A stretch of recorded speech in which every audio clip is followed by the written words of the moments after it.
You are welcome to another day, another conversation, and I excitedly say Happy International Women's Day because today, the 8th of March, that this video is released, is International Women's Day. And so, because of that, I thought to have a conversation around things about womanhood, women life living as the female gender.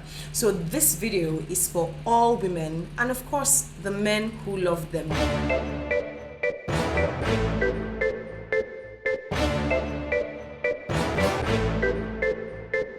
When I thought of doing this video, I decided not to have solo conversations, but to have different women share their perspectives, experiences on this journey of life and living so that it can be a rich, full, robust conversation. And I am so excited about what you are set to watch. It took 4 hours exactly. We're just going to sit down and talk, have a 1 hour conversation.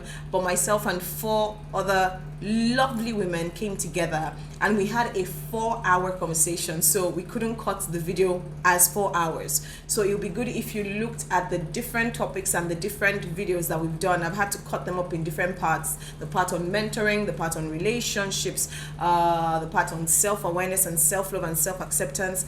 And so watch all of the parts so that you can get the fullness of the conversation. I have no doubt that these conversations will be light and will be a blessing unto you. So enjoy them, leave your comments below, and once again, happy International Women's Day to all the women and even to the men who love us. Enjoy it. Thank you guys so much. Like I said, I was going to do this alone, but I just thought, why do it alone? There are so many perspectives, life experiences, especially also commemorating International Women's Day, which is the 8th of March, which is the day that this video should be coming out, and just share from our different experiences, perspectives, journeys, faith walk, our lessons from our 20s. When I did that math, I was like, oh my God, time has flown. Like it just sounded like so much time. Like I was 16 years, 16 years. Where have 16 years gone? Like, what did I do with 16 years? Just 16. Like I thought in 16 years, I'll be on the moon, literally taking over the world. So it's just interesting that time flies so fast, and wow. It puts a lot of things, it humbles one, and then just makes you put life in perspective. So we're really all just here to share our journeys, like I said, and I'll just leave us to introduce ourselves one by one, and then we go into the conversation. So let's start from Lola, and then Jaga, then Joke, then Mo, just the way we are on the screen. My name is Lola. I'm in my late 30s. So currently, I'm a humanitarian and international development worker. I work with international NGOs, supporting them to respond to humanitarian crises. I currently work for Save the Children International. I'm the regional safeguarding advisor, so I support countries in the West, in West and Central Africa, supporting them to respond to crises and ensuring that children are safeguarded and we do not put children at further risk of harm. I'm also married. I think that's it about me, right? I'm also a researcher and a consultant in my spare time. Okay. Thank you, Jaga. Okay, hi everyone. My name is Ngozi Ezeka Atta. I am also in my late 30s. I have 1 year to be 40. So You've already said your age now. I am passionate. I'm passionate about, women, everything that has to do with making them look beautiful. I've worked with women for 13 years, and I've also worked with young girls because I'm passionate about mentoring them. I feel that every young girl deserves a big sister, no matter your position in the family. It doesn't have to be your biological sister. And I also know that there are things that I avoided, mistakes I avoided because I had elder sisters, and also not just my biological sisters. So I work with young girls under the umbrella of Girls of Destiny. And I have seen in my years of working with women and young girls, I've seen a lot being done, to ensure that girls don't make the same mistakes that we made, or they even walk down the path, a better path than we have walked. I mean, this, I was saying, I think I was saying to Pastor T yesterday that it's like the children these days, they seem to grow faster than the way we grew when it was our time. And I was like, could it be something in the food they're eating these days? I don't know, but they're exposed to more and all of that. So we have to ensure that they grow up to become who they've been chosen to be. I have okay, Zabami, let me just say one thing that you don't expect. I love to travel, one, and two, if you give me food and sleep, I'll choose sleep and wake up and eat the food. So I just wanted to say something exciting about me. That's it. Thank you. And you are married with 2 children. I'm married to children. Thank you. Lady J in the building. Hey everyone, my name is Joke Adu. I'm in my late 30s. I am married and I'm a comms specialist. Comms, marketing, sustainability and all. A happy spot for me is creating stuff. So sketching, drawing, writing, that's a happy spot for me.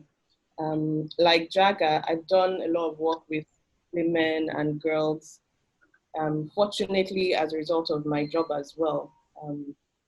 We currently run about 2-3 projects that are focused on empowering women, female entrepreneurs and the likes. So it's always exciting for me. It's like a natural habitat, doing things that empower other women, particularly young girls. And I share Jaga's thoughts around the value of mentors, big sisters as well, because you realize that so many of the mistakes we make oftentimes as a result of wrong decisions stemming from wrong advice or wrong information.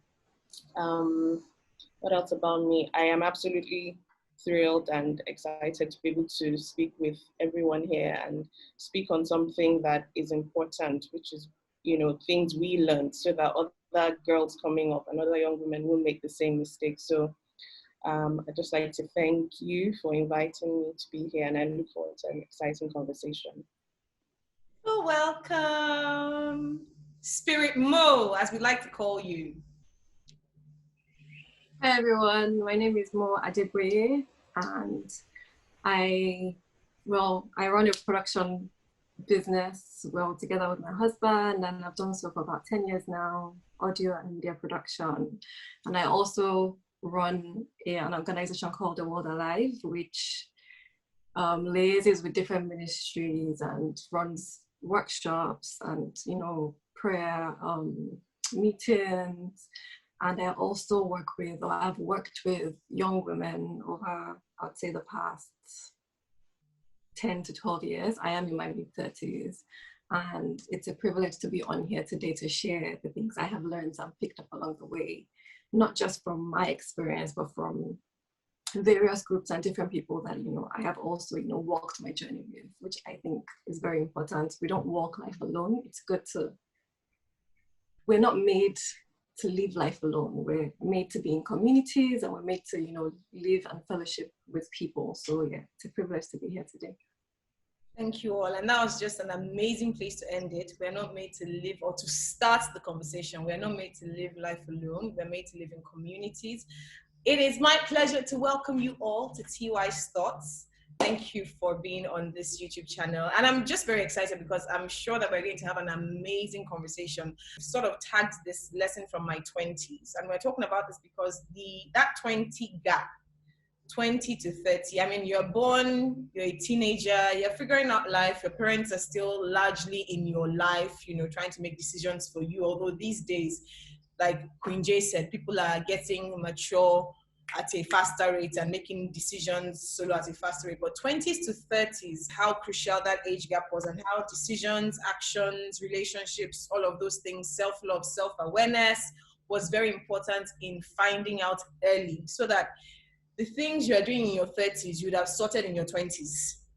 and then by your 30s, you are sort of like flying. So I'm just going to throw it out there. Who wants to start this conversation? Some of the things that I'd outlined was, I've said, self-discovery, self-love and acceptance, the strength of a woman, which I think is something I want us to talk about, and also then relationships, both with yourself, with your female friends, and then with the opposite sex, right? So who would want to just go first? Jaga, the Lord is laying you on my heart. Oh my gosh. Okay. So where do I start from? Well, let me start by saying I had the opportunity to I have two elder sisters, and growing up I wasn't I wasn't a very expressive person. I still am not expressive to the core. You know, I would express myself inside, but I am not very expressive. So I wasn't one to go meet someone and say, oh, please, I'm struggling with this. How can you help me? Oh, this boy asked me out. What can I do? You know, oh, somebody's trying to do this, you know, stuff like that. So I kind of figured life all by myself, but just by watching my sisters and watching people. I never even would be the one to go and speak to my mom and say, oh, this is what I'm struggling with. Not like she wasn't accessible, but I mean, I'm from a family of 6 girls. I mean, she had 5 other people to worry about. So I would think to myself. So I'm like, let me not bother her. Let me sort it out myself. However, this is what I wish I would, or this is what I would tell my younger self if I could go back in time. Number one, I'll say to myself, do not lower your standards for anyone. Why is that necessary? I was the kind of person who would, maybe let me use a simple instance, for instance. If I'm speaking to maybe the gardener, someone who comes to clean the compound, and he says, Madam, I is coming, or I came, instead of, what English do I use now? I don't know how to put it, but instead of me to speak on a higher level so that he can learn from me and understand, I'll bring myself down to his level, and you know, I'll start speaking like him. And before you know it, I realized that my English has started, you know, falling back. So it was not, I noticed growing up that it was like that, not only with English, but even with standard of living. For instance, when I went to serve, in school, I was kind of person from church, from fellowship to school to class to my hostel. So my life was like that. But when I went for youth service, it was an opportunity to meet different people. And, you know, I stayed with some wonderful ladies that taught me a lot in life that I cannot forget. However, I lowered a lot of my standards just so that I could fit in. I did a lot of things when I was 7 because I felt, I gave in to peer pressure, let me put it that way. Because I felt this is the way I'm supposed to be living at this age. You know, I felt I had wasted my life in school, but later I realized that those were actually states. But what I would say to myself is, Ngozi, do not lower your standards for anything, relationship-wise, friendship-wise, education-wise, everything. You know, that's what I don't know if I'm making a headway with what I'm saying, but you know, it really affected. Maybe with time, when we begin to talk, I'll probably bring out instances where that, but I try now I'm trying all my best to ensure that my daughter is one confident person that can say no where she needs to say no, and yes where she needs to say yes, and she shouldn't feel guilty about it. And I think it's very important to raise confident girls, you know, no matter the age. So that's what I'll say. Self-confidence is an excellent place to start from, because really in our 20s, this is one thing that we all struggle with. And maybe I'll just also then just share my own self-confidence challenge in my 20s, because that was something that really plagued me. And initially, I didn't even think it was, because I'm a 6th child in a family of 6, and in a family of much older siblings. So there's a tendency to be, well, in my own case, there's a tendency to be bold, or to be more mature, right? Because I'm growing up with an older brother that is, okay, right now is in his 50s, so there's like a 15-year, 16-year gap. So there's a tendency to mature fast, and that way be deceived into thinking that you are quote and unquote confident. But I know that a lot of the things that happened and going into parenting style was there's a lot of comparison. And our parents used to do that thing because they wanted to make us better. So it's easy for them to say, oh, I can't you be like Kinikon's child? Oh, this person has done this. Why are you not doing it too? And what I didn't realize was growing up with a lot of that affected self-esteem and confidence.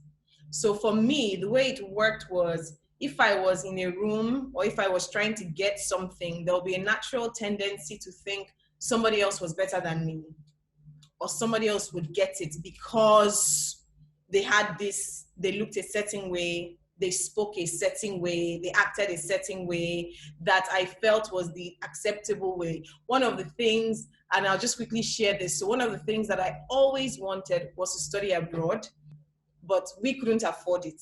So I even got 2 admissions, and my father gave me the line, we cannot afford it. So anytime I entered a room, and I remember this clearly, there was a time I was even we're doing an Mnet audition for a show on Mnet at the time. So I work in media, and one of the things I work in media, I majored in broadcasting, studied mass comm in school, majored in broadcasting, did all of those things. But anytime we are in an audition and anybody came speaking for me, I already died. Like literally, once I heard them spray, I'm just like, don't even forget it. Like, it's not for you. You can't. Already in my mind, I'm just like, the people have come. The cool gang have arrived, and it plagued me for years. Just relating this back to that thing of confidence. If yours was lowering your standards, mine was always counting myself out because I felt that I just wasn't a certain spec that I was meant to be. And I truly didn't begin to overcome this until age 29, 30. And looking back, for example, and I've told this story for those that watch this channel, my very first video, I had the idea to do this from 2010. I didn't start these conversations on YouTube till 2020. I had a camera, I had everything that I needed as far back as 2012. This was even when YouTube channels were not a thing. People didn't have camera phones. I got a camcorder and I would record myself and look at myself, and I just thought, oh, you're not fine enough. Oh, you're too dark. Oh, your English is not this. Oh, your nose is too big. So it plagued me for a long time. And I believe that even in this day and age, it's more of an issue because we have social media. So I was watching TV, counting myself out, how much more the young girl that is on media 24/7 and is looking at people that look a certain way, wear certain types of clothes that maybe you can't have for a certain reason, all sorts of things, and count themselves out. And I had to get to a point where I had to tell myself, Twin, you're okay. But then it took me to the deeper issue of dealing with confidence. But let me just let somebody else share their experience on this confidence thing as well, because it's quite a major issue on just self-love, self-confidence, and self-acceptance. Okay, so I think it's such an interesting topic, this self-confidence thing, because you find that if one isn't prepared for it, or prepared for the changes or the environment you're going to find yourself in your 20s, it can be overwhelming. So I'll use myself as an example. I grew up in quite a sheltered family, and then I went straight to an all-girls secondary school. And let's say I was one of those that bloomed very early. So, in those safe spaces, you really don't think about it like, okay, I'm developing, because you are with other girls and then you're home with your friends. But then you're now thrown into circles that you now have boys there, and then you realize, oh, you're being looked at in a certain way. And because no one has actually even had that not the conversation about puberty and all, but just the conversation about it's normal, you're in an age where boys will be attracted to you, you may like some boys, you will get all sorts of attention from people, boys your age, older men, all of that. It could be overwhelming for any young girl in her late teens Then you get into your 20s, and then you're now thrown into university where you're with all sorts of people. So I think for me, what I struggled with was just that acceptance that it's fine what's happening with my body. There's nothing wrong being the way you are.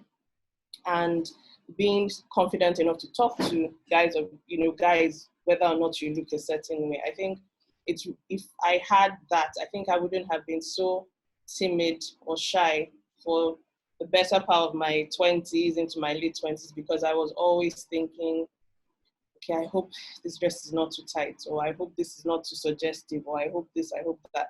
So you found that most times you're so uncomfortable thinking all these things in your head, and at the end of the day, you're just like, you know what, let me just even remove myself from this setting. So yeah, if that conversation could have happened where that prepared you for what was going to the outside world, maybe that would be something that would have helped a lot. So it's interesting, just hearing all different perspectives, and because everybody, brings something different to the table. And for me, I grew up in a home that, was a very small home. It was just my brother and I, but there's this huge gap between us, over 5 years. And by the time I was kind of coming to myself, he had already gone off to boarding school, and I pretty much was almost like an only child. I had a lot of love and support from my parents and everything, but I found that my struggle came with, things not from my parents. I felt maybe from myself, like, perfectionism before I did something, or before I, if I had plans, or if I had, things had to be perfect, or my ducks had to be in a row before actually, stepping out and doing something. And that's something I largely struggled with in my 20s, as a teenager to my 20s, just, I'm a planner, I'm an organized, like I like things being organized, I like schedules, I like timetables. And I think one advice I'll probably give to myself, my younger self, would be things will not always go according to your plan, your timetable, your schedule. And you'll give yourself a huge break, just giving yourself a bit of room, because yes, it's good. I mean, it's one of my strengths, organization, but giving yourself break and flexibility with even your plans, with your goals, with things you see yourself doing. Many of us, by the age 25, by the age 30, by the age 35, la. And then you start getting there, and you start, you reach those milestones and those marks, and you're like, oh, okay. But if you approach life just with, yes, write your goals down, which is very big, is one of my points, but also approach life with flexibility and just trusting God. Certain disappointments and certain feelings and struggles, you'll find that you will not have to face so much, because you have a bit of flexibility with your approach to life, even with your outlook. Certain things I look at age 25, I look at now very differently, because I'm a bit wiser. Certain opinions I have now are very different from opinions I had when I was younger. So I would just say maybe approach life a little bit more with just a little bit of flexibility. Okay, I think my age 20. So I'll approach this from two things in terms of self-confidence and self-acceptance. So the first thing I would say in terms of self-acceptance, I considered when I turned 20, I felt I was a late bloomer. And very funny, because, I was like quite early. I had double promotions in primary school. I had that. So in my mind, I should be graduating at age 20 or age 21.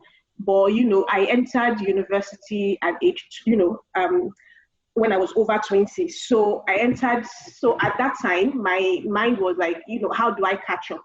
I entered at a time where most of my peers in secondary school were either in their third year or in their fourth year, in the university. So mine was, I'm just going to dive into it and try to make up for lost time. And so that was what I did in my 20s. Like, I needed to make up for lost time. So I dived in and I did all that I could do. Like, give me anything, I'm for it. So many people testify, like there was nothing they called, like something is happening in our department, in my hall of residence. I was like, yep, I'm here. But in terms of self-confidence, that's another kettle of fish, because growing up, so I grew up in a broken home, and I was raised by a single parent, right, my mom. And so because of that, there's just that sense, that thing in your head that you feel you probably are never good enough. You're like, even when you meet other people, everybody talks about their parents, their mom, their dad, but you can only talk about your mother, who's not even there as well, because my mom was also abroad. So I tell everyone, I was raised by seven aunties, right? So I have like 7 different moms and like 7 different dads. Their husbands became my dad, and my aunties were my mom. So and there's that thing, because you just feel you're never going to be enough. You feel something is taken away from you, and you have to play dress ups, and you feel people don't even know where you're coming from. So with that, trying to strive to build that confidence that, oh yes, I'm equal. I'm equal with everybody else. It doesn't matter whether you have your parents, you're living with your parents, or you're from a single home. That's desire to always just not want to feel like you're the disadvantaged kid on the block, right? I think it played a lot to my,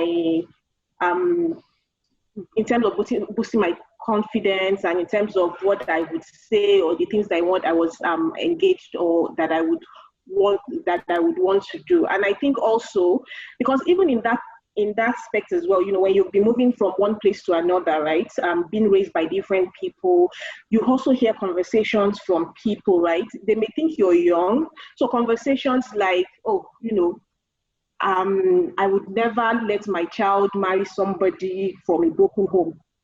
They're just having their discussion, but you happen to be there, and they've forgotten that you're there, right? Like, and they begin to wonder if you would ever find that person, right, who would accept you the way you are.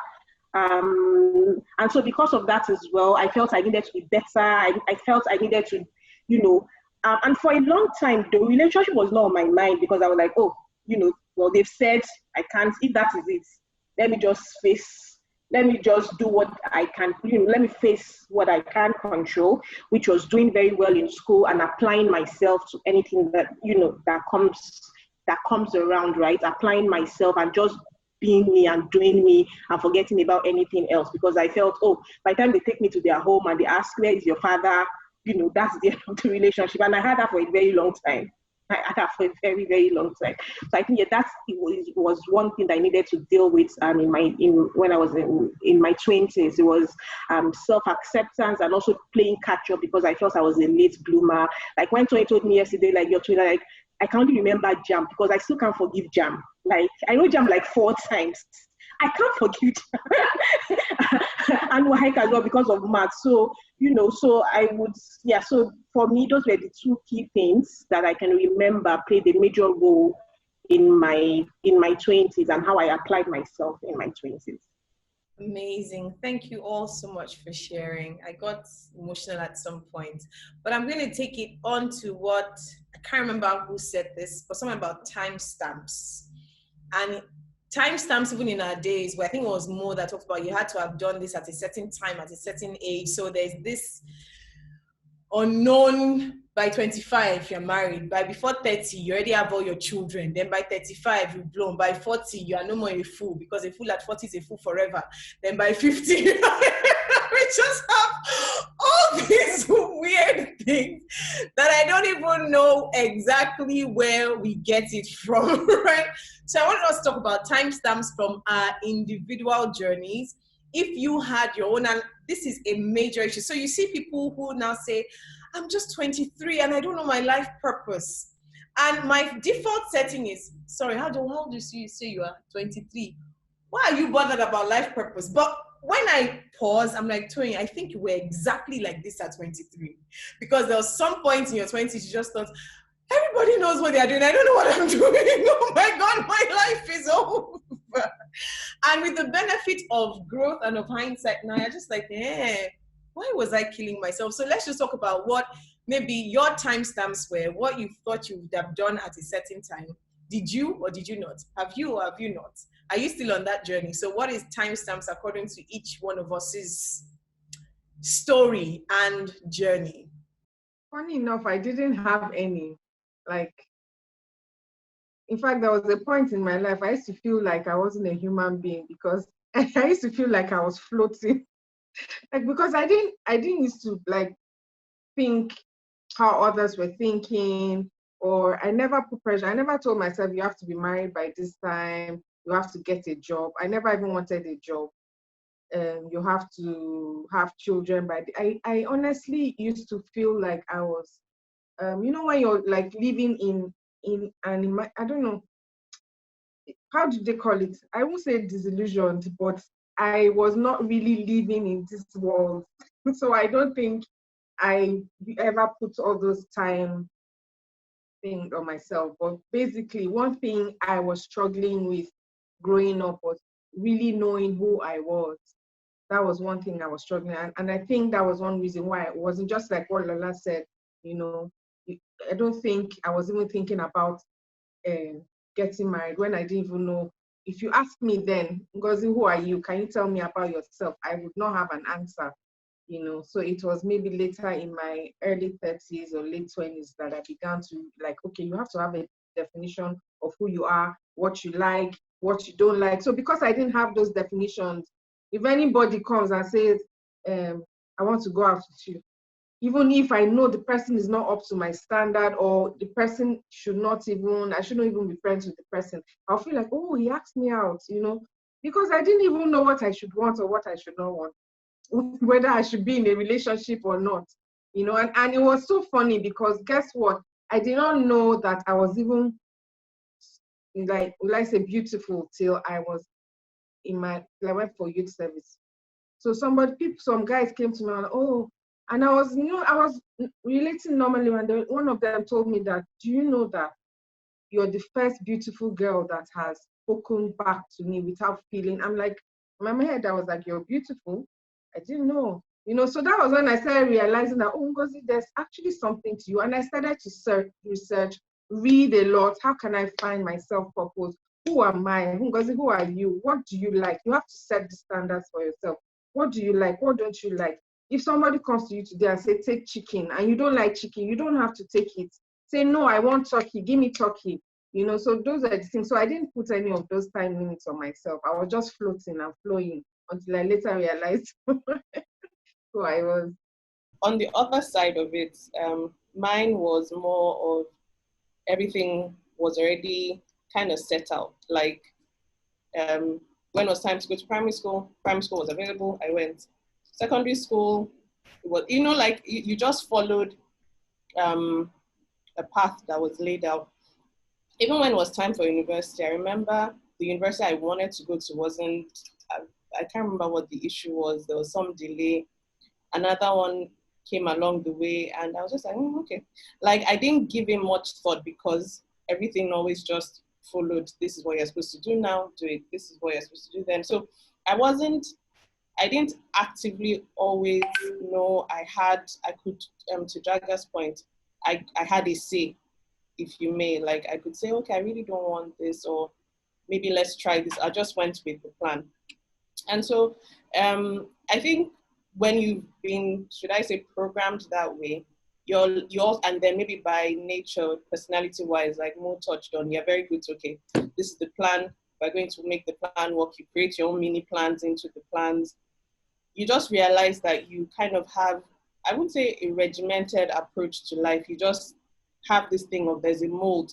I finished secondary school, okay, university came, I entered. So I didn't know what it was to stay at home waiting for anything. It just always flowed that way. And so by the time you get to, so all of that happens, and then you get to some landmarks that should happen, and then they don't, then it seems like, okay, what's wrong with this equation? What am I not doing right? Or what did I miss? Or what, because you've just always been in that space and not actively playing a role to determine what you want. So for me, that was the opposite. And then I think with time, when you then get to situations that there's a delay, there's an added pressure, because you then the pressure starts building from, okay, all the other variables are okay, so the issue may be with me. okay, maybe I didn't do this enough, maybe I didn't do that enough. And then add that to like a mini perfectionist disposition to life. It just creates, before you know it, you're overwhelmed, you're sad, you think, oh my God, my life is over. And bearing in mind, you're just in your 20s, your life hasn't even really just started. So I would say if there's something I would advise my younger self about is that, one, it's okay for you to play an active role in your life's journey as well. And, yes, you're under your parents, they're guiding you and all, but like Jaga said, you have a say. They want you to go to a certain school. Maybe for whatever reason, you are not comfortable going there. It's okay to be able to say, and then, so this is a bit tricky because it also depends on the family setting you have. Some families, you can't even open your mouth to say anything. You just go along with it.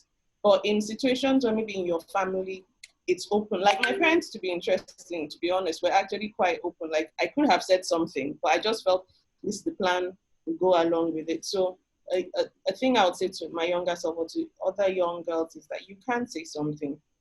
And if it's in a situation where you really can't, there are other ways to go about it. It may be to speak to someone that could influence your parents on the decision. It could be to do your own research and demonstrate to them that, okay, this place you want me to go to, it's not bad, but these are the advantages of going to XYZ.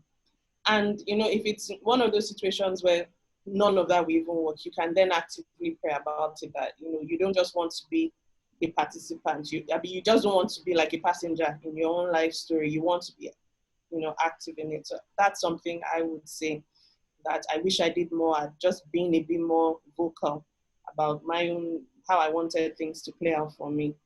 I think Joke brought a bit of clarity for me. I think that was the case for me too, because I have an immediate elder sister. Okay, she's just a year older than I am.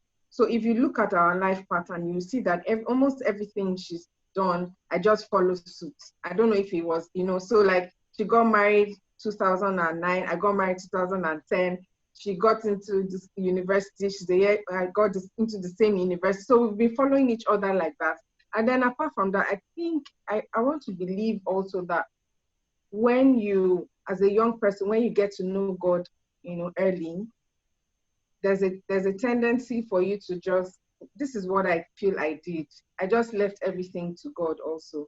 So like, you're just so relaxed that you're like, okay, and God, when I'm ready to marry, I'm ready. So I don't know if God played what am I saying? God definitely played the part in it, but I did not, just like Joke said, I didn't know that it was okay to have a say and say, okay, God, this is what I want. So I was just literally just playing. When we go to fellowship, pray about your life partner. Okay, God, this is the person I want. But so I just gave in. But I think also the fact that my sister was just right ahead of me. She goes to year one, I'm in year two. She marries a year before. I said, okay, because it's time to marry, I marry. Just like that. So I think that was what also, played a part. Jaga, you touched on something very deep, but let's not open that can, because if you open this can of just leave it to God and you don't do anything and just say, God, just sort me. That thing is a very deep can, but let's hear from Mo and Lola first before we even enter that can at all. That can will be open. It has to be opened. Yeah, so kind of also with me, I didn't have concrete time stamps, but I know in the back of my mind somewhere subconsciously there was something running along the lines of, okay, so by around this age, you would have achieved this goal, be married and then have kids and then like this whole life in my head. And this is even before I probably graduated or something. And I think for me, the first, very similar to Lola, I matured fast, and I think I had like 2 double promotions in primary school, and by the time I was in secondary school, I was like, I was kind of almost the youngest. And by the time I started A-levels, because of certain circumstances at that point in time, I had to and wanted to take a gap year out before I went to university. And then the gap year, I spent a bit of time working, and it just changed my perspective on, following that, okay, you you go to school, after school you get married, and after you get married, you know, that gap year for me changed a lot because it was kind of a brick in the mold. And I remember after my gap year finished, because I worked full-time in a hospital at that point in time, and I worked with older people. I had a soft spot for older people. I volunteer a lot with, you know, with different organizations that work with old people, because I feel like they're a part of community that is often neglected, but there's such a wealth, you know, I mean, they have lived, they have these experiences, and anyway, I won't go into that too deep. But my time working with, you know, older people, I cherished it because I feel like the wealth of wisdom that I gained in that experience changed my perspective on a lot of things.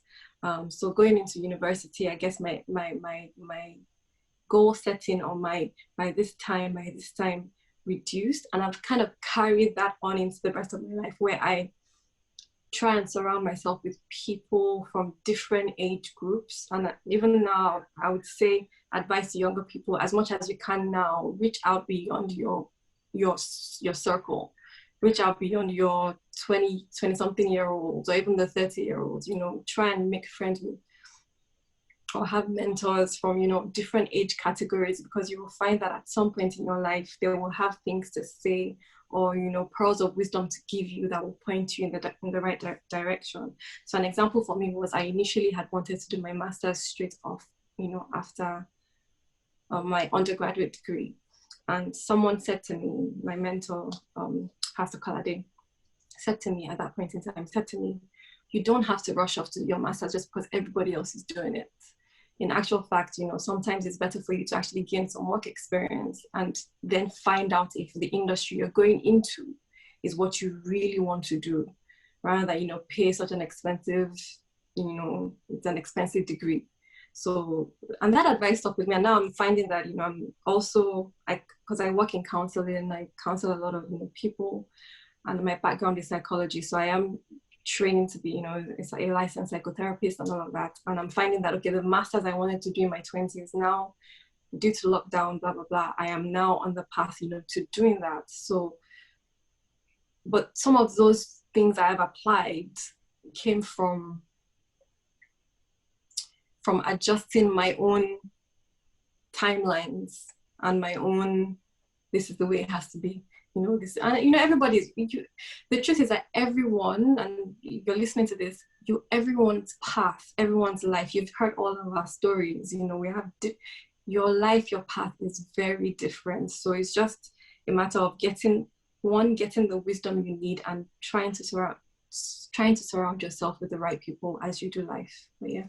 So mine will be brief. I think after the jam and white disappointments, the old timer thing, I threw it out of the window. So I didn't put a timestamp on anything, and I think it's even so bad for me because even sometimes I don't remember how old I am.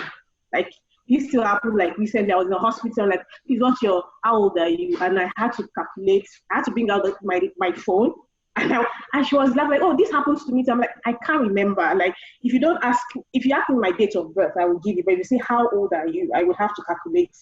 So I threw the timer out and I just live for the present. So that's why, like, questions when I go to interviews and they say, what's your 5-year plan? I don't have a 5-year plan. I have this year plan. I know of this year, but next year, I don't know. So, and I think it's also part of that thing that I just learned, that leaving it all for God, you know, because in my 20s as well was when I deepened my relationship with, you know, with God, and I could say, yes, I really now had that personal relationship, and I understood how to be a Christian and how to walk, you know, the Christian work. So I just pretty much left everything for God to handle. So I would have my 1-year plan or the present, doesn't matter how old, and just go with it. So that's how I've been living my life, and I'm glad that I also had a mom who. So the issue of, you know, clock is ticking, you're not married at this time and all that, because I think I got married later as well. Like, according to African, societal context, they would say, yes, we're one of those people who got married very late, but my mom wasn't like that as well. So she was happy for me to do whatever I wanted to do. I would not think of, when are you bringing home the man? So, and that worked perfectly for me as well. Yeah. Wow, you people are tearing my mind in 10,000 different directions. So I don't even know. Like one person says, and like, oh my God, okay. Okay, where do we go from here? Like, I'm trying to stay focused on the focus. Different strokes for different folks. It might not have worked. It might not have been something that was on my mind for marriage. But when it came to career, it was something that was greatly on my mind. In fact, one yardstick I always used to use at the time that almost made me feel like a failure at a certain point was, and it's interesting Lola touched on this, when they asked me that question, at least when we were leaving school, we finished in 2006. And one of the things they kept asking us was where do you see yourself in 10 years? So at that time, 10 years just seemed so far away. And I was like, oh, in 10 years, I'll own my own TV station, I'll this, I'll that. Grandiose dreams, right? And 2016 came. And for the first time in my life, I really felt like, oh my God, you are the greatest failure in the world. Because I didn't realize I held that 10-year thing so tight until the 10-year mark actually came.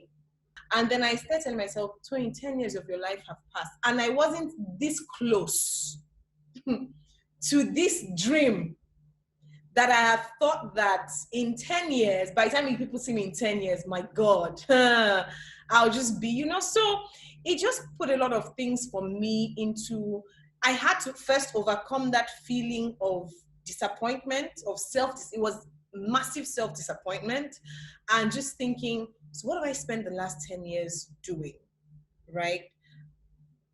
Where has the time gone? Why didn't I achieve these goals? What did I miss? Okay, then if I set these goals, what did that really mean? And for me, it helped to sort of recalibrate even my understanding of goal setting and goal actualization. So even if you said in 10 years time, I would do this and this and this, what does that mean? How do you get there? Because we know how to set such grandiose goals, especially in this part of the world. We know how to say those big, massive things.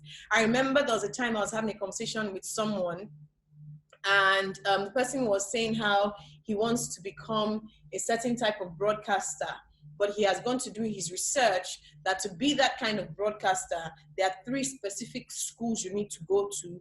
You need to go to those schools specifically to work in that department. It was almost the first time in my life at that point in time that I realized how specific some people plan out their lives. I know that some of us here are but I've never heard anybody say that to me before. People can just be able to set a goal and it's like, okay, if you are doing what you should do and then leave it to God, which is why I said this leave it to God conversation, it can be as wide and throw you sometimes in somewhere in space as it can be. But this was someone almost saying, this is what I want to achieve. I've done my research of how to get there. My next step is taking this next step, then taking this next step, then taking this next step. And it was just so interesting because a lot of people now these days, younger people, and this is advice I would give to my younger self, that when you set a goal and you are working with God in setting the goal, and I'll let all of us share our views on this, you can still be specific as to how that goal can be achieved. I think I got into the trap of set it, throw it to God, and just be a good girl praying, and somehow, the universe will align. And one day you wake up and everything would have been done. And I woke up and nothing was done. And I was like, okay, God, where did I miss it? But I was a good Christian. But I have done all of this. But I did what I thought I needed to do. Where did I? So for me, it was quite that 10-year gap, especially when it came to work, was a major wake-up call, sort of as to understanding time in itself, how time flies. So there are some things that I'm like, okay, by 40. So I do time.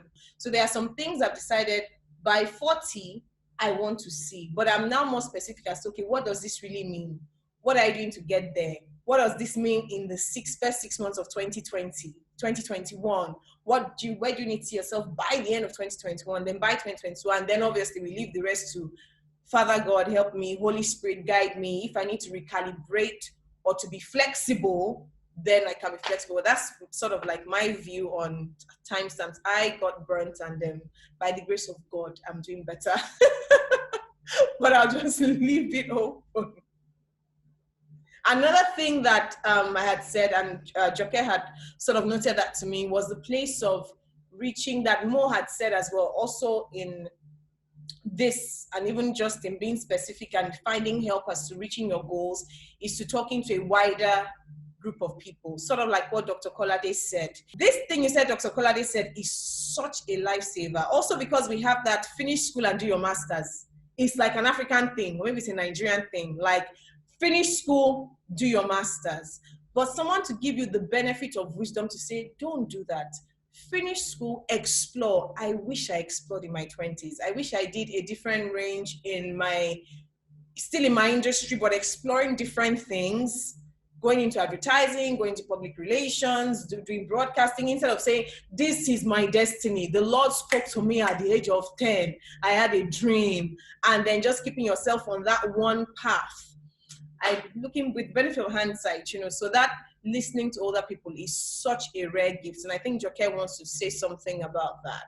What I wanted to say earlier was, on this issue of timing, it's important for us to always also step back to ask ourselves why.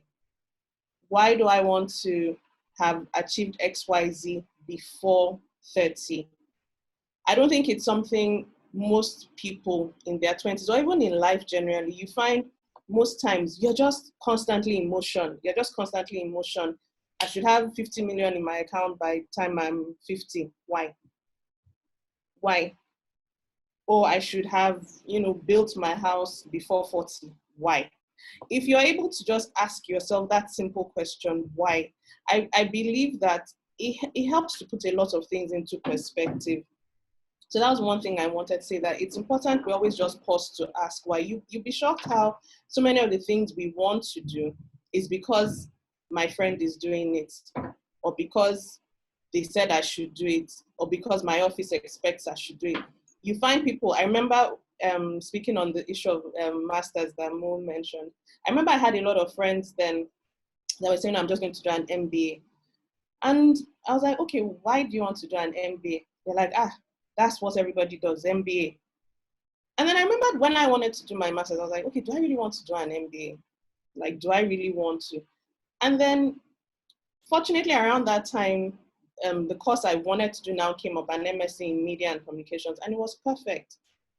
So I think asking yourself always, even as adults, even for the rest of you, always ask yourself why. I want to dress this certain way. Why? Am I doing it because I want to do Pepper Dem Gang, or it's because it's comfortable for me? So that's something I just wanted to emphasize, that thing about why.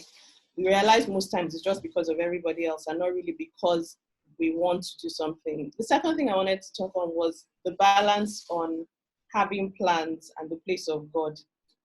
The way I see plans are like, they're like a compass, so to say, for your journey. You can decide tomorrow that I want to become, I want to establish something that supports young people. It's a wonderful idea. The plan side of it is kind of what sets that in motion, that, okay, what do I need to do in terms of training? What do I need to do in terms of, acquiring the research and the know-how to be able to help young people? If we stay at that position where we're just, I want to help people, I just want to help people and I'm praying about it, sometimes, probably by the mercy of God, some wonderful acts may come and push you in that direction. But if you just stay in that place of, okay, I'm going to pray and I'm just going to wait, nothing, there's that thing about, it was where David was walking in the field. He was doing something. And in that place where he was working, God was already even placing leadership skills in him that he never even knew existed. So sometimes, especially if you became a Christian really early, there's that thing about, okay, Shabbat, we're praying, and you don't even take any action. There's a place to pray, there's a place to take action, and there's a place to plan. I want to help people. Okay, go on. What courses can I take? What kind of help? If I want to help young women, okay, is it with education? Is it with financial empowerment? Is it dealing with peer pressure? I think plans are important. They just serve as that compass so that we make sure at least we're in motion, and then God, obviously, in his mercy, then gives us the wisdom to navigate properly. So I just wanted to establish that having plans and being flexible, there should be a balance we should be able to achieve with that. Yeah, just kind of almost to echo what Jaka said is, I think, as I said earlier, being flexible, because, and I feel it is also prevalent in the youth of today, because we live in a social media world now where everyone is broadcasting their lives, everyone is broadcasting their goals, even if everything is not always as it seems. But there's this pressure of, even now, either on Instagram or TikTok or whatever, Twitter, I bought my house at 21, mortgage paid at 21, my keys. And it's achievable. People are doing it. But at the same time, the flexibility, the balance of your goals, your life, where you are. And as, for example, when I had to take my year off, it wasn't like if I had the option to go in straight away, I wouldn't have taken that. It was just something that, my parents just said, okay, do you mind? They were just, living, I was living in a certain part in England, and there was just certain factors came into play, and I was just like, I was presented with the option to taking a year off. And I said, actually, I don't mind, because I didn't have that, okay, I have to because everybody else is. And that flexibility of your own life, your situation, your scenario, so taking into consideration all of those things, and not just looking outside and saying, this is what everybody's doing, so I must do it, or I must put all the pressure on myself. And that's why you find some people are breaking down, some people have, self-esteem issues, depression, mental health issues, just because of this extra pressure that's coming from outside, without taking into consideration your own path in life. But also at the same time, like I said, goals, organization, they help you achieve. Write it down. That's when, write your goals down, write your plans down, and then submitting it to God. The balance of that is very, very, very, very important. I just like to also touch on, in terms of balance as well, and this master's issue. I just wanted to use myself as an example. So after school, because I really dived into school, right? So I had done everything, all the course, and I just knew I wasn't up for broadcasting. I tried print, I tried Prad, I'd even worked in Prad. I knew that, okay, this mass comm is not for me. Like, I'm not going to be core mass communication, professional. And I had picked up international development, but then I didn't have the money, and I wanted to study in the UK. I didn't want to study in Nigeria to get my master's in Nigeria. I knew I couldn't ask my poor mother to help me raise the amount I needed for my master's degree, right, in the UK. So I was like, okay, we'll see what happens. So people were thinking, the first thing is scholarship, right? You pray and you say scholarship. And then I got my NYSC posting, and it was Zenith Bank. And I was crying, because I wanted to go to Leap Africa or Faith Foundation, so that, I can put that in my scholarship application, and get something. And then God told me that, but you said you wanted to do your master's. Like, how would you do your master's, working in Leap or in, and from there I'm like, that's true. And from there I got into an investment bank where I was able to actually do stock, buy and sell stocks. And I was able to raise half of my capital for my school fees. And that was all I needed, right? So I was like, what, when we get to UK, we'll rough it. At least we have entered, we have started the masters. They cannot push me away from school. So I think it's always also very important that you have your plan, you take it to God in prayer, God says yes, and then opportunities are presented. The Bible says, there's that path that seems right to a man, right? But that may not be the path.